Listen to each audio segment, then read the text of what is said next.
Mr. President, Dr. Biden, Madam Vice President, Mr. Emhoff, Americans, and the world. When day comes, we ask ourselves, where can we find light in this never-ending shade? The loss we carry, a sea we must wade. We've braved the belly of the beast.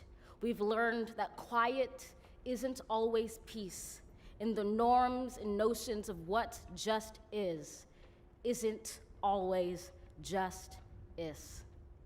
And yet the dawn is ours before we knew it. Somehow we do it. Somehow we've weathered and witnessed a nation that isn't broken, but simply unfinished. We, the successors of a country and a time where a skinny black girl descended from slaves and raised by a single mother can dream of becoming president, only to find herself reciting for one. And yes, we are far from polished, far from pristine, but that doesn't mean we are striving to form a union that is perfect.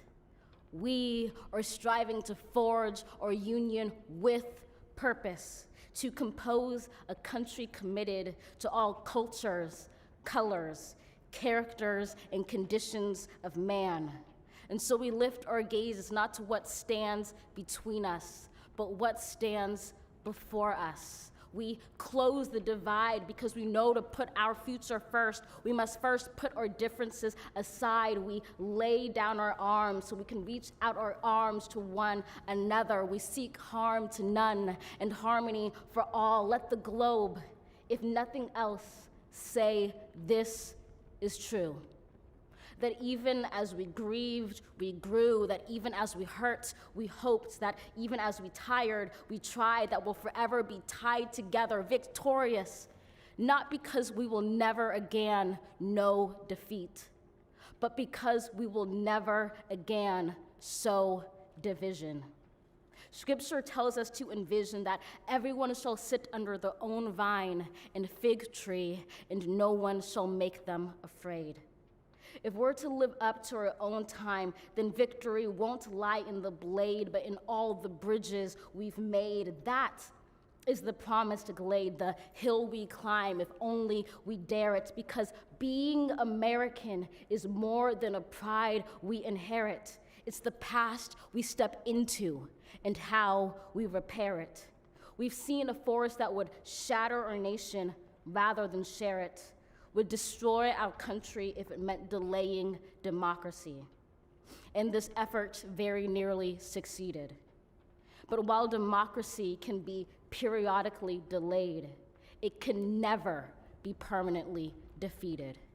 In this truth, in this faith we trust, for while we have our eyes on the future, history has its eyes on us. This is the era of just redemption. We feared it at its inception. We did not feel prepared to be the heirs of such a terrifying hour, but within it we found the power to author a new chapter, to offer hope and laughter to ourselves. So, while once we asked, how could we possibly prevail over catastrophe?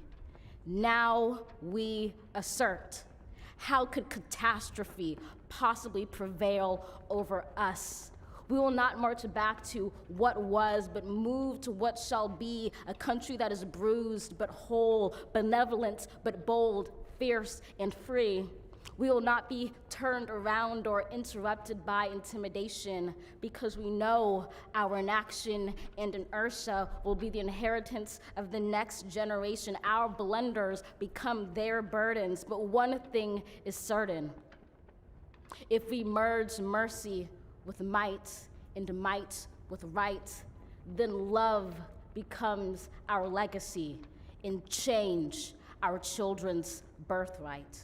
So let us leave behind a country better than the one we were left. With every breath from my bronze-pounded chest, we will raise this wounded world into a wondrous one. We will rise from the gold-limbed hills of the west. We will rise from the wind-swept northeast, where our forefathers first realized revolution. We will rise from the lake-rimmed cities of the Midwestern states. We will rise from the sun-baked south. We will rebuild, reconcile, and recover in every known nook of our nation, in every corner called our country. Our people, diverse and beautiful, will emerge battered and beautiful. When day comes, we step out of the shade, aflame and unafraid. The new dawn blooms as we free it.